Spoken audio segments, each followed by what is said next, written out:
Assalamualaikum warahmatullahi wabarakatuh. Baik, di video kali ini kita akan membahas materi kelas 12 mengenai radiasi elektromagnetik. Kemudian, kompetensi dasar kita untuk membahas radiasi elektromagnetik ini yang pertama adalah menganalisis fenomena radiasi elektromagnetik, pemanfaatannya di dalam teknologi, dan dampaknya di dalam kehidupan. Kemudian yang kedua, mempresentasikan manfaat dan dampak radiasi elektromagnetik pada kehidupan sehari-hari. Dan ini tabel kita, tabel pelajaran yang akan kita bahas. Yang pertama ada sinar gamma, sinar X, sinar UV, cahaya atau sinar tampak, sinar inframerah, dan gelombang mikro. Ya, ini kemudian poin-poin contoh-contohnya di dalam kehidupan sehari-hari. Oke. Tahukah kita bahwa warna-warna pelangi yang terlihat di bumi itu ada kaitannya dengan gelombang? Selain warna-warna pelangi yang ada di bumi, seperti handphone, radio, dan microwave, itu juga merupakan satu fenomena teknologi yang berkaitan dengan gelombang. Bagaimana keterkaitannya akan kita bahas lebih dalam. Gelombang elektromagnetik. Gelombang elektromagnetik pertama kali dikemukakan oleh James Clerk Maxwell pada tahun 1831 hingga 1879. Beliau menjelaskan bahwa perubahan medan magnetik menimbulkan medan listrik. Maka sebaliknya, perubahan medan listrik akan dapat menimbulkan medan magnetik. Dari pernyataan Maxwell menghasilkan suatu grafik seperti ini, ya. Yang ini merupakan arah medan listrik, yang ini arah medan magnet. Kalau kita lihat berkesinambungan secara terus-menerus tiada hentinya, ya. Ini merupakan hipotesis Maxwell yang mengungkap terjadinya gelombang elektromagnetik, dan ini merupakan alasan utama kenapa cahaya matahari itu dapat merambat dari ruang hampa sampai ke bumi. Kemudian kita membahas sifat gelombang elektromagnetik. Sifat-sifat dari gelombang yang pertama merupakan gelombang transversal. Jadi gelombang itu merupakan gelombang transversal. Kemudian sifat yang kedua, gelombang merambat tanpa medium. Yang ketiga, cepat rambat sama dengan kecepatan cahaya. Kemudian gelombang bersifat refleksi atau pemantulan. Gelombang juga bersifat refraksi atau pembiasan. Gelombang juga bersifat difraksi. Difraksi ini artinya adalah pembelokan. Kemudian gelombang juga bersifat interferensi atau penggabungan. Dan yang terakhir, sifat gelombang adalah polarisasi atau pengkutuban. Ini merupakan sifat-sifat gelombang elektromagnetik.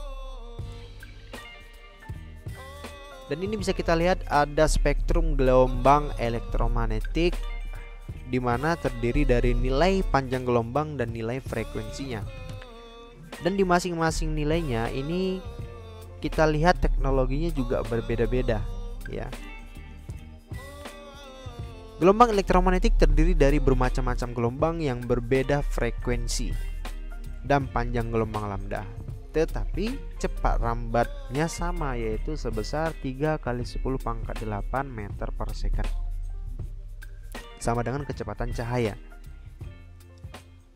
Oleh karena itu, hubungan antara kecepatan cahaya dengan panjang gelombang dan frekuensi persamaannya didapatkan seperti ini. C sama dengan lambda dikalikan F. Lambda adalah panjang gelombang, F adalah frekuensi, C adalah kecepatan cahaya.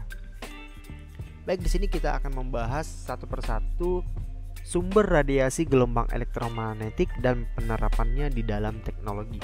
Yang pertama ada sinar gamma.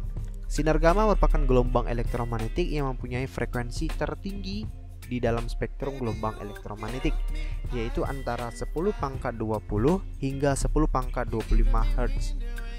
Ya. Namun panjang gelombangnya berkisar antara 10 pangkat negatif 5 hingga 10 pangkat negatif 1. Berarti di sini nanti bisa kita simpulkan bahwa semakin besar frekuensinya, maka panjang gelombangnya dia akan kecil, ya. Kemudian yang kedua ada sinar X. Sinar X ini biasanya sering kita lihat di bidang kedokteran. untuk merangsang suatu tubuh kita, ya.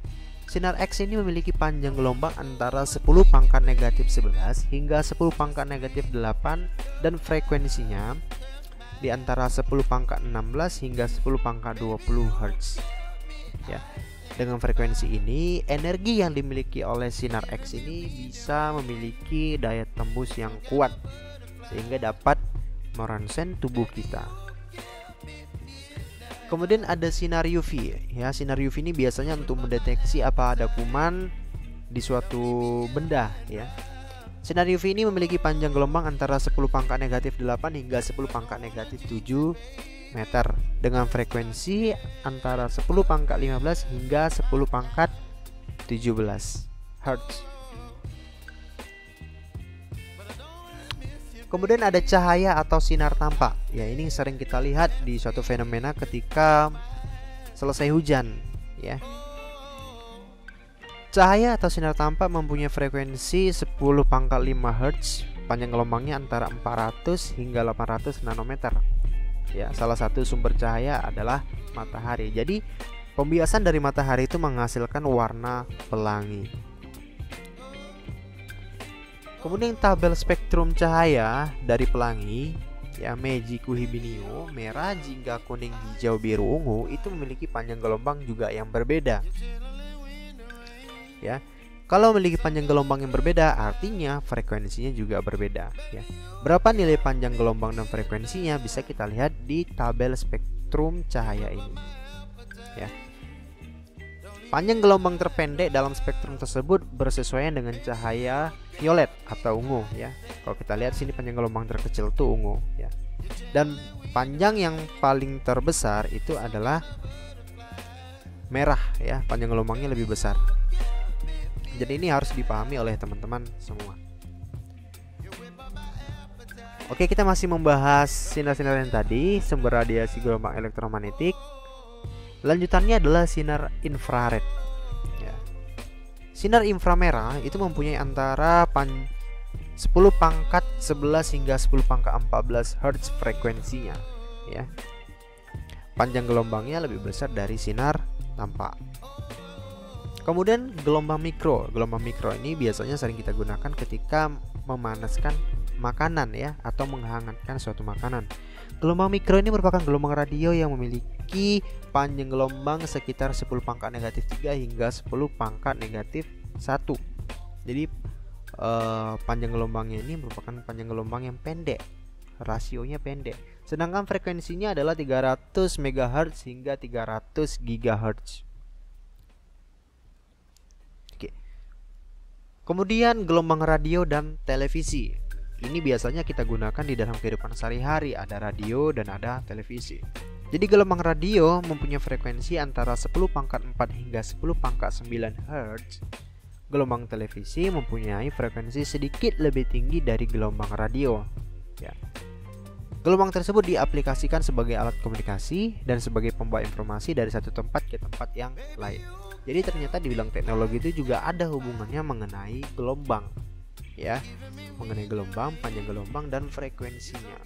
Tanpa kita sadari, ternyata barang-barang yang kita gunakan di dalam kehidupan sehari-hari itu berkaitan dengan teknologi fisika, ya. Jadi ini salah satu fondasi bagi teman-teman semua untuk memahami dan mengaplikasikan fisika di dalam kehidupan sehari-hari. Mungkin cukup sekian video singkat kita mengenai radiasi elektromagnetik ini. Mudah-mudahan teman-teman semuanya dapat memahami apa yang saya sampaikan. Terima kasih, saya tutup. Assalamualaikum warahmatullahi wabarakatuh.